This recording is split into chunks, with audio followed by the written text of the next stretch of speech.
दोस्तों नमस्कार। उम्मीद करता हूँ कि आप सभी शानदार होंगे, लाजवाब होंगे और बेहतरीन होंगे। आपके 2.5 साल गुजर चुके और केवल रिटन एग्जामिनेशन हुआ है। आंसर की भी आई, ऑब्जेक्शन भी दे दिया, रिजल्ट नहीं आया, रिवाइज आंसर की नहीं आया, फिजिकल नहीं हुआ, डॉक्यूमेंट वेरिफिकेशन नहीं हुआ, फिजिकल स्टैंडर्ड टेस्ट नहीं हुआ, मेडिकल नहीं हुआ। बताओ कितनी बहादुरी के साथ भर्ती बोर्ड काम कर रहा है। सच में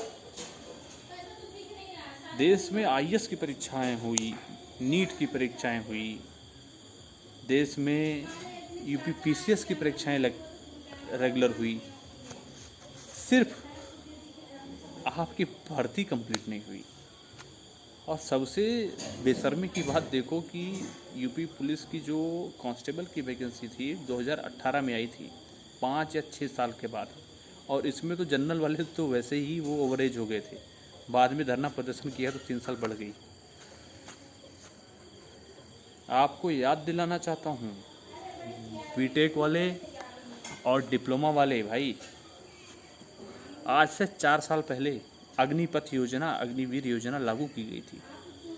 बच्चों ने दौड़ निकाल ली थी, रिटर्न भी पास कर लिया था। मेडिकल होना था, ज्वाइनिंग बची थी, किसी का मेडिकल हुआ था और ज्वाइनिंग बची थी। भर्ती को कैंसिल कर दी गई उनको। अब जो बच्चे होंगे उनको 1-2 साल का छूट मिलेगा और वो अग्निवीर या अग्निपथ योजना के तहत अप्लाई करेंगे। पहले एज ए सोल्जर जब बंदा ज्वाइन करता था तो खुद की तो ज़िंदगी बनाता था, अपने माता पिता की भी ज़िंदगी बना के जाता था। कैसे ऐसे 45-50 हज़ार रुपये उसकी स्टार्टिंग तनख्वाह होती थी भाई। करोड़ों का इलाज की ज़रूरत पड़े तो सरकार उसके इलाज देखेगी, उनके माता पिता के इलाज कराए जाएंगे free. 50% air travel fees concession free, 2 बार यात्रा का वारंट पे फ्री, मेडिकल फ्री, राशन अलग मिलता था, क्वार्टर अलग मिलते थे, बच्चों की फीस दर से रिकवर हो जाती थी। तो सीएसडी का जो फैसिलिटी थी 50% लग से 60% कंसेशन उसमें मिलता था। समाज में इज्जत, सम्मान और रुतबा होता था। वो इसके हकदार थे, वो ये डिजर्व भी करते थे। हमारे यहाँ पर जो युद्ध करते थे उनको राजा कहा जाता था। क्षत्रिय का मतलब होता है जिसको आश्रय देना, जिस पर सभी आश्रित हों, जिसके छत्र छाया में अपने आप को सुरक्षित महसूस करते हों। ठीक है, वही क्षत्रिय होता था। हमारे कवच होते थे समाज के। वैसे ही चाहे किसी भी जाति या धर्म के लोग हों, जो सेना में जुड़े हुए हैं, जो देश की सुरक्षा से जुड़े हुए हैं, वो सभी क्षत्रिय हैं। और वो राजा, उन्हें राजा माना जाता था, वो राजा होते थे। राजा चिरकुट नहीं रह सकता। राजा जैसा दिखना चाहिए, राजा जैसी हिम्मत और राजा जैसी ताकत, राजा जैसा हौसला, राजा जैसे साहस होना चाहिए। सरकार ने क्या किया, 45-50 हज़ार रुपये की जो उसकी स्टार्टिंग होती थी 21,200 रुपये, 9,000 रुपये उसके फंड में जमा होगा। 10% के हिसाब से बढ़ोतरी होगी अगले 4 साल तक। 4 साल में बंदा रिटायर हो जाएगा। ना मेडिकल की फैसिलिटी मिलेगी, ना कैंटीन की फैसिलिटी मिलेगी, ना माता पिता की इलाज की चिंता होगी, ना उस बीच में शहीद हो जाते हैं तो शहीद का भी दर्जा नहीं मिलेगा। 5 साल की भी नौकरी उन्होंने नहीं किया क्योंकि ग्रेच्युटी देनी होगी।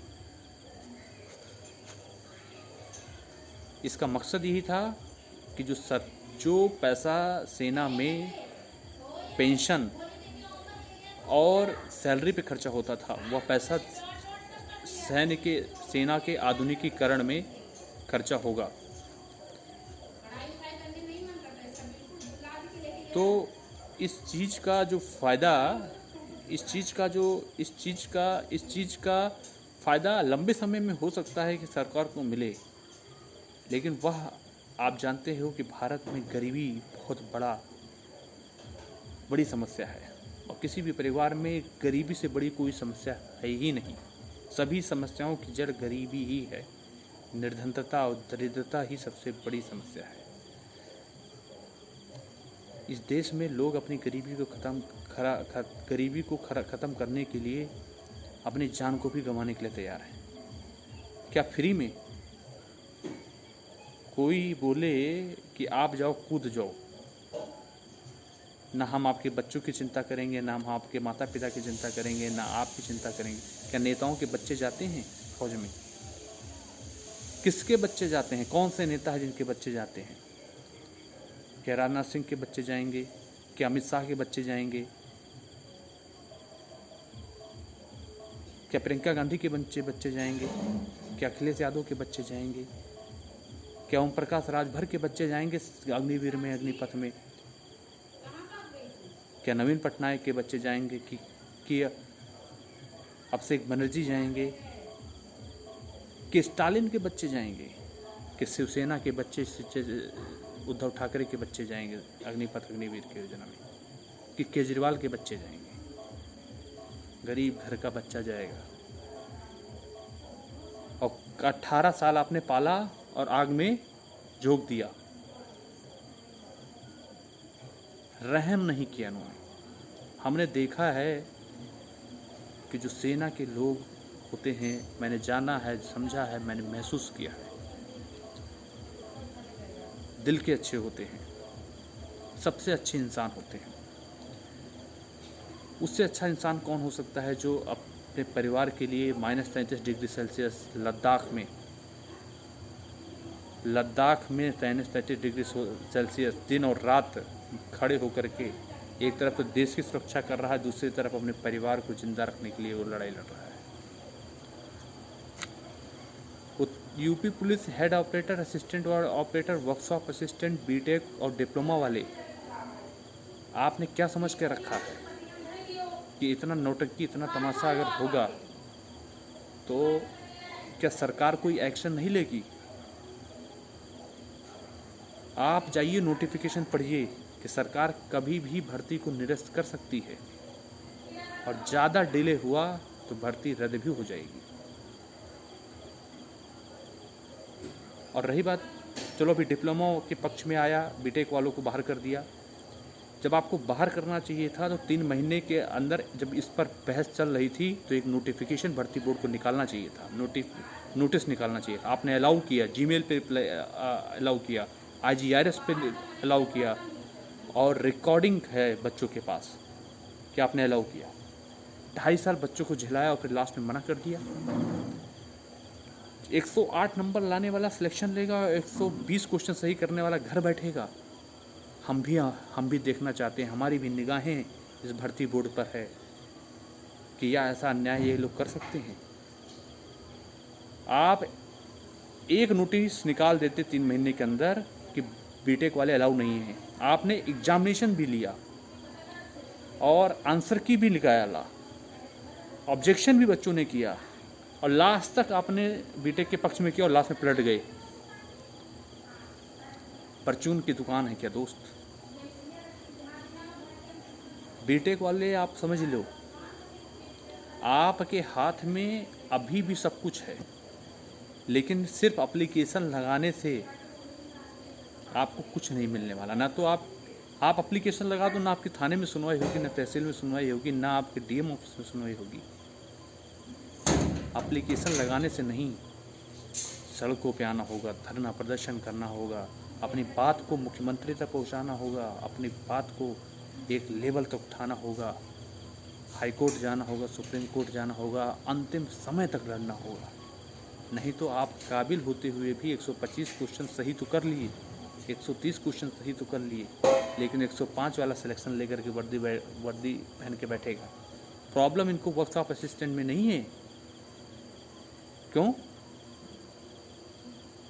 क्योंकि उसमें देखना, उसमें सभी अप्लाई कर सकते हैं, उसमें 50% बच्चा उसमें भी बीटेक वाला ही होगा, आप ये देख लीजिएगा। 50% बच्चा बीटेक का ही होगा उसमें। लेकिन करेगा क्या अगर केवल डिप्लोमा अलाउ करेंगे? केवल डिप्लोमा अगर अलाउ किया तो हेड ऑपरेटर के अंडर में वर्कशॉप असिस्टेंट हो सकता है उसमें बीटेक वाला भी काम करे।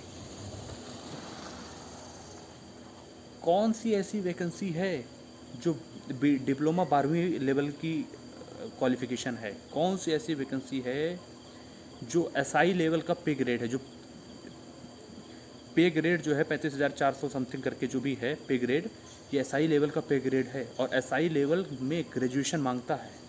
कौन सी ऐसी जॉब है जिसमें एसआई लेवल के पे ग्रेड 12वीं पास बच्चे को दिया जाता है?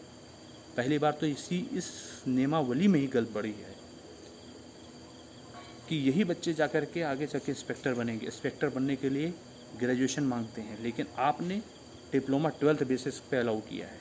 किस आधार पे? 15 लाख बच्चा निकलता है बीटेक करके। सिर्फ ऐसे ही खिलवाड़ नहीं कर सकते हैं। कह रहे हो गेट में चले जाएंगे, 1000-2000 वैकेंसियाँ निकलती हैं, बाकी बच्चे कहाँ चले जाएंगे भाई? समझने की कोशिश करो।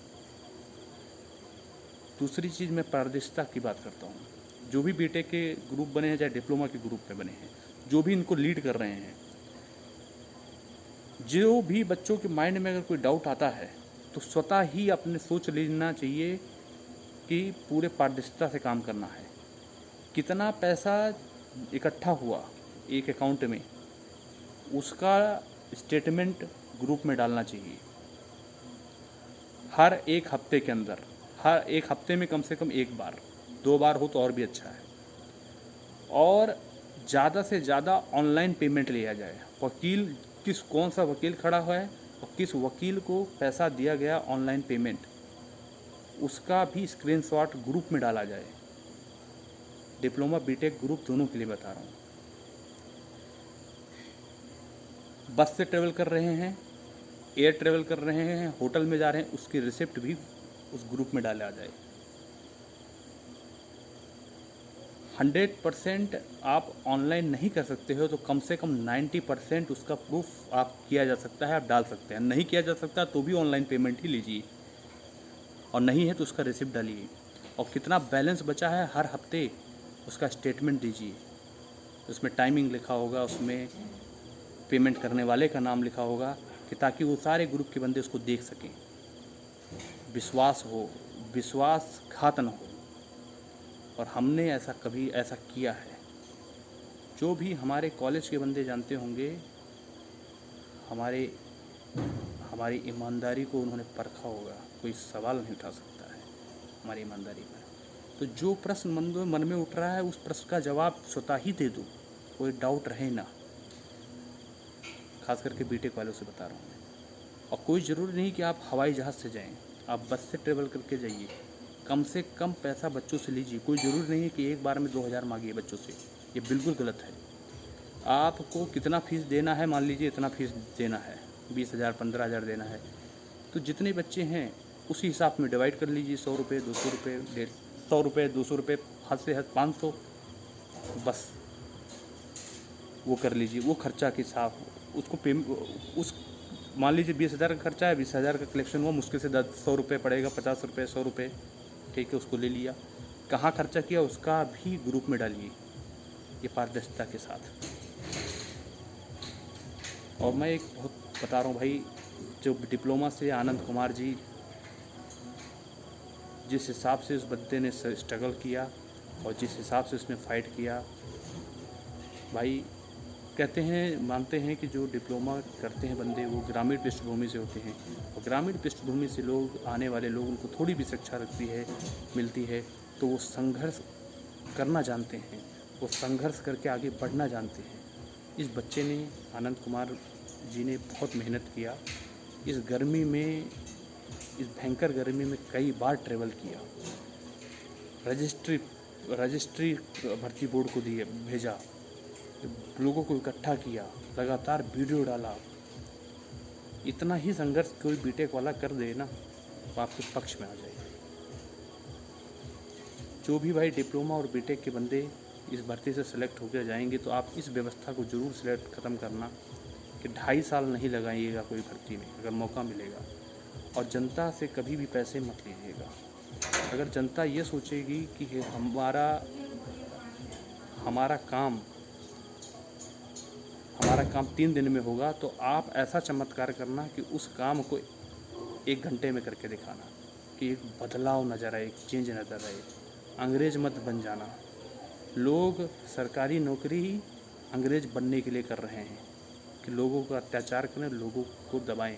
नहीं, यह न्याय का कुर्सी है। लोगों को न्याय देने की अधिकार है। ये मतलब इस कुर्सी का उपयोग शक्ति बनकर के संरक्षण करना है, छत्र बनना है, किसी का छत्र बनना है। मैंने आपको बताया, अत्याचार नहीं करना है।